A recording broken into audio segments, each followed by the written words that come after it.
बिस्मिल्लाहिर्रहमानिर्रहीम। आज हम चैप्टर नंबर 2 को देखेंगे, solving of biological problem. Biological problem को कैसे सॉल्व किया जाता है। सबसे पहले बेटा जी, ये जो साइंस होती है क्या है, आपको इसका पता होना चाहिए। साइंस जो है ये ऑर्गेनाइज है, सेंटिसाइज होती है दो चीजों से, एक ऑब्जर्वेशन से और सेकंड वन पे होती है आपका एक्सपेरिमेंट्स। ओके, ये ऑब्जर्वेशन और एक्सपेरिमेंट से मिलकर बनती है। ठीक है, अब यही जो ऑब्जर्वेशन और एक्सपेरिमेंट है, इनको फिर डिफरेंट प्रिंसिपल जो है उसके ऊपर एवेलुएट किया जाता है, जिससे नेचर की डिफरेंट चीजें वो डिस्कवर होती हैं, जिसके इंसान को क्या होता है, फायदा होता है, बेनिफिशियल प्रोडक्ट होती है। उसके बाद नेक्स्ट आ जाता है हमारा बायोलॉजिकल मेथड। क्या है, दो मेथड होते हैं। इससे पहले आपको एक और वर्ड का बताना चाहिए, scientific method. A method which is used to solving a scientific problem। अब साइंटिफिक साइंस के अंदर क्या आती है, बायो भी आती है, केमिस्ट्री भी आती है, केमिस्ट्री फिजिक्स भी आती है, इकोनॉमिक्स भी आती है, अदर। तो इसलिए हम इसको साइंटिफिक मेथड कहते हैं। वो टेक्निकल मेथड जिसके जरिए हम ट्राई करते हैं सॉल्विंग अ साइंटिफिक प्रॉब्लम, जो साइंस से रिलेटेड प्रॉब्लम होता है। अब बायोलॉजिकल प्रॉब्लम क्या है,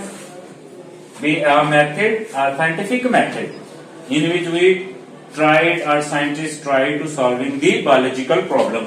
अब बायोलॉजिकल प्रॉब्लम जो है वो सॉल्व करें। इसका मतलब है ये क्या बायोलॉजिकल प्रॉब्लम है, क्या biological issue as you study in the chapter number 1 infectious diseases.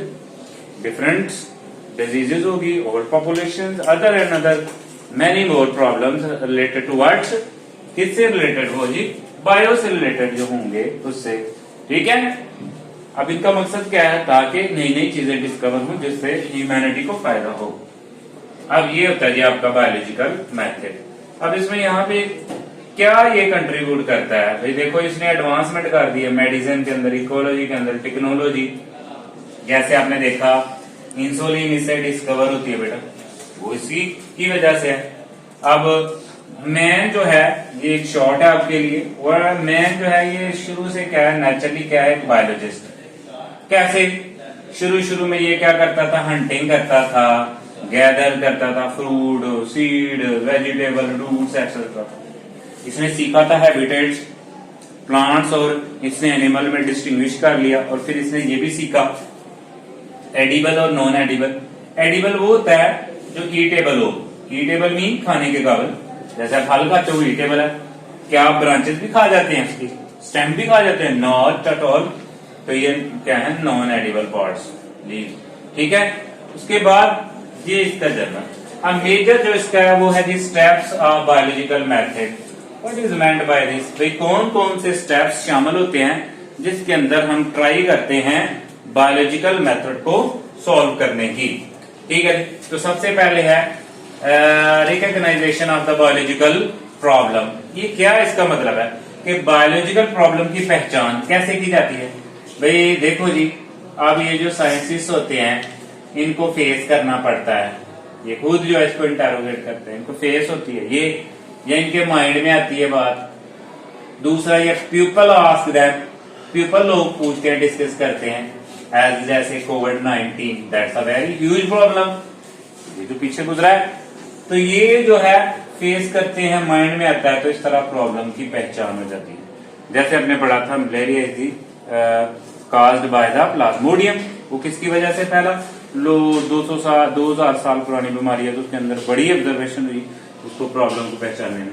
ये पहला स्टेप है। उसके बाद है ऑब्जर्वेशन। तो ऑब्जर्वेशन क्या है, to check the nature. To check the nature मतलब क्या है, कुदरत के अंदर उसको देखना कि यार ये है बात के नहीं है। अब किसके लिए, बाय सेंसरी ऑर्गन।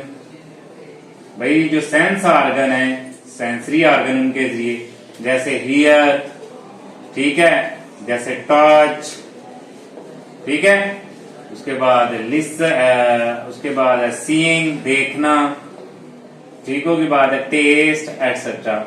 इनके जरिए इसको ऑब्जर्व किया जाता है। अब जो ऑब्जर्वेशन है ये दो टाइप्स की होती है आपकी।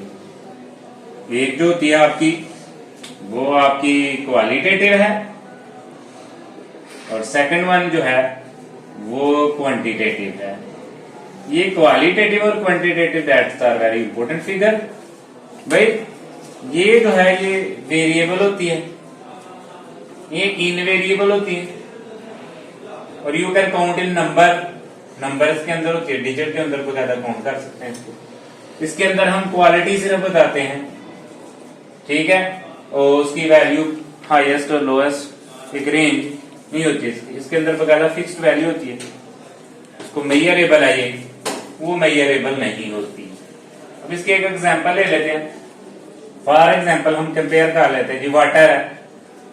अब इसके एक बात मैंने की, जो फ्रीजिंग पॉइंट है वाटर का वो लेस है देन बॉइलिंग पॉइंट्स। वो बॉइलिंग पॉइंट से क्या है, कम है। ठीक है जी, समझ रहे इस बात को?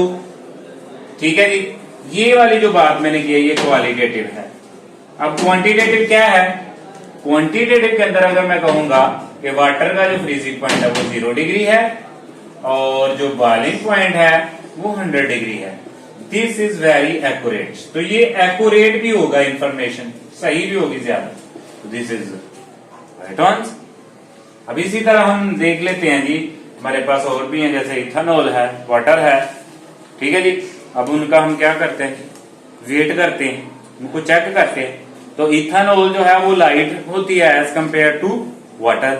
लेकिन यही बात अगर हम लिख दें कि अगर मेरे पास 1 लीटर जो है वो वाटर है और 1 लीटर ही मेरे पास अल्कोहल है, इथेनॉल है, दोनों का वेट किया तो ये वेट आता है 100 ग्राम और ये आता है 789 ग्राम।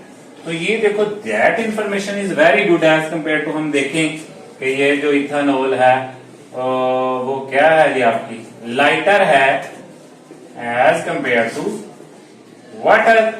वाटर हैवियर है देन इट। तो ये इंफॉर्मेशन भी ठीक है, लेकिन that is very good. Invariable है, फिगर में है, नंबर में है, मेजरेबल है।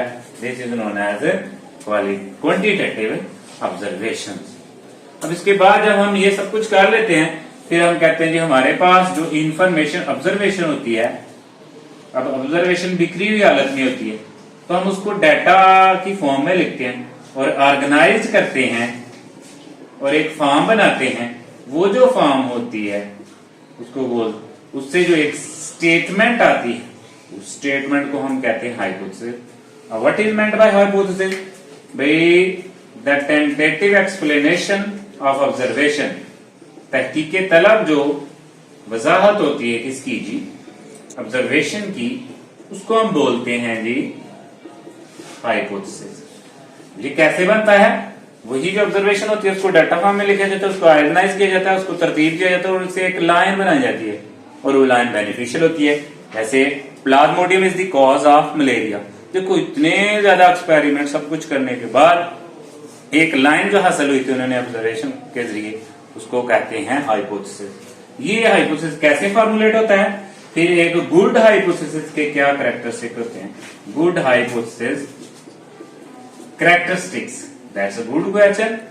के कैरेक्टरिस्टिक्स क्या होते हैं, उसके कैरेक्टर्स क्या होते हैं? देखो जी, मैं हाइपोथेसिस के कैरेक्टरिस्टिक्स बताने लगा हूं। नंबर 1, ये भाई सिंपल आपका आइडिया होना चाहिए। Simple idea mean simple statement, सादा स्टेटमेंट होनी चाहिए, एज वेल एज सिंपल होनी चाहिए। नंबर 2, जनरल स्टेटमेंट भी होनी चाहिए। नंबर 3, ये टेंटेटिव आइडिया होनी है, तहकीके तलब इसकी वजाहत होना चाहिए। टेंटेटिव, इसके बाद इसके पास खूबी होनी चाहिए कि इसको टेस्ट किया जा सके, पाया कि ये पॉसिबल है या इसको ट्रू है, इसको रिजेक्ट और एक्सेप्टेंस दोनों किसके पास खूबी होनी चाहिए। उसके बाद ये जो है आइडिया, ये ऐसा होना चाहिए कि इसको परखा जा सके, इसको एवेलुएट किया जा सके। ठीक है, ये उसके बाद आता है जी डिडक्शन। अब ये डिडक्शन जो होता है, ये इसको क्या कहते हैं, इसी की इसके बाद आता है, इसको कहते हैं लॉजिकल कंसिक्वेंसेस। ठीक है, मंतकी इस्तदलाल। ठीक है, इसके अंदर एक रूल इस्तेमाल किया जाता है, इफ एंड देन। इसकी 2 बड़े टाइप होते हैं, इंडक्टिव रीजनिंग और डिडक्टिव रीजनिंग। जो इस लेवल पे नहीं है तो हम जस्ट इसके एक एग्जांपल लिखेंगे। फॉर एग्जांपल हम कहते हैं कि प्लांट सेल की बात कर लेते हैं कि उनके सेल के अंदर क्या पाया जाता है, न्यूक्लियस। तो हमारे लिए तमाम प्लांट्स को ऑब्जर्व करना, टेस्ट करना इम्पॉसिबल है। तो डिडक्शन क्या हेल्प करती है कि if we take a blade of a grass, उसको हमने लिया, उसमें से हमने टेस्ट किया, तो we can say all the grass have nucleus in their cell, या all the plant have nucleus in their cell, वो पाया जाता है। ये थी जी डिडक्शन। ठीक है, तो वो वाली एग्जांपल आपको पता होना चाहिए, कौन सी भाई, न्यूक्लियस वाली। उसके बाद अदर भी एग्जांपल एक्सपेरिमेंटेशन है, ये बड़ा ही सबसे इंपॉर्टेंट जो फैक्टर है, वो इंपॉर्टेंट जो स्टेप है वो ये है, इसके अंदर हम टेस्ट करते हैं वेरी रिग्रेसिव, यानी कि रिग्रेसिव लेवल पे इसको टेस्ट किया जाता है कि हमारा हाइपोथेसिस ठीक है या नहीं है, या रॉन्ग है या क्या है, उसको चेक किया जाता है वगैरह तौर पे। और इसके लिए क्या किया जाता है जी, 2 ग्रुप्स बनाए जाते हैं, और ग्रुप्स के अंदर जो है वो 2 ग्रुप्स होते हैं, एक एक्सपेरिमेंटल होता है, एक्सपेरिमेंट उसको बोलते हैं ग्रुप, और दूसरा तो कंट्रोल ग्रुप। अब दोनों सेम होते हैं, इनके अंदर कम से कम 1 वेरिएबल वो क्या होता है जी, उसको टेस्ट किया जाता है, उसको चेंज किया जाता है, बाकी सारी कंडीशन जो है सेम रखी जाती है। अब फॉर एग्जांपल, इसके लिए एग्जांपल लेते हैं, हमने कार्बन डाइऑक्साइड टेस्ट करना है। ये कार्बन डाइऑक्साइड फोटोसिंथेसिस के लिए वेरी इंपॉर्टेंट है। तो हम इसमें क्या करते हैं, सारी चीजें जो हम सेम रखते हैं। हम फॉर एग्जांपल 2 प्लांट लेते हैं, एक प्लांट हमने एक्सपेरिमेंट में रखा, अब उस प्लांट को जो है ना हम कार्बन डाइऑक्साइड क्लोज कर देते हैं और इसको कार्बन डाइऑक्साइड नहीं देते, दूसरा जो कंट्रोल है उसको कार्बन डाइऑक्साइड की सप्लाई देते हैं। ये देखते हैं कि ये क्या हो जाता है, मर जाता है, विल्टिंग हो जाती है, मुरझा जाता है, डेसिकेशन हो जाती है, जबकि ये जो है अच्छी तरह से क्या करता है, फोटोसिंथेसिस। तो इससे हमने प्रूव कर दिया कि 1 वेरिएबल हमने रखा कि कार्बन डाइऑक्साइड को दिए को नहीं दी। जब तजर्बे से साबित हो जाता है, अगर हाइपोथेसिस ठीक हो जाए तो आगे चला जाता है, अगर हाइपोथेसिस रिजेक्ट हो गए तो दोबारा हम पीछे की तरफ मूव करते हैं। आगे समराइजेशन ऑफ रिजल्ट। अब जो रिजल्ट है इसके ऊपर स्टैटिस्टिकल एनालिसिस किया जाता है। स्टैटिस्टिकल एनालिसिस का मतलब क्या है, उसकी एवरेज ली जाती है डाटे की, ठीक है जी, डाटा फॉर्म में एवरेज ली जाती है और इसको फॉर्म में लिख के क्या किया जाता है, उससे कंक्लूजन ड्रॉ किया जाता है कि हमने क्या इससे अखज किया है, वो इसको कहते हैं समराइजेशन रिजल्ट। उसके बाद रिपोर्टिंग है, फिर उसको हमने जो काम किया है उसको रिपोर्ट किया जाता है। कहाँ किया जाता है भाई, कॉलेजेस में, यूनिवर्सिटीज में, ठीक है, वहां पे जब क्या होती है, मीटिंग वगैरह होती है उनके अंदर, ठीक है, जिसके अंदर डिबेट वगैरह होते हैं उसके अंदर, फिर उसके बाद आप रिपोर्ट कर सकते हो कि हाँ भी जो होते हैं जी आपके जर्नल्स, इसको साइंटिफिक जर्नल कहते हैं, जहाँ पे साइंसदान जो है ना अपनी सारी इंफॉर्मेशन को वहां पे ड्रा करते हैं, चाहे वहीं पे भी चेक हो जाए। अदर दे आर मीटिंग, इसके ठीक है रिपोर्टिंग किया जाता है, जैसे साइंसी क्या करते हैं, वो जो बुक होती है उसके अंदर पब्लिश किया जाता है, ताकि ये रिजल्ट जो है सारी दुनिया तक पहुंचे। तो ये था जी steps involve in biological method, that's a little brief about this steps. Thank you.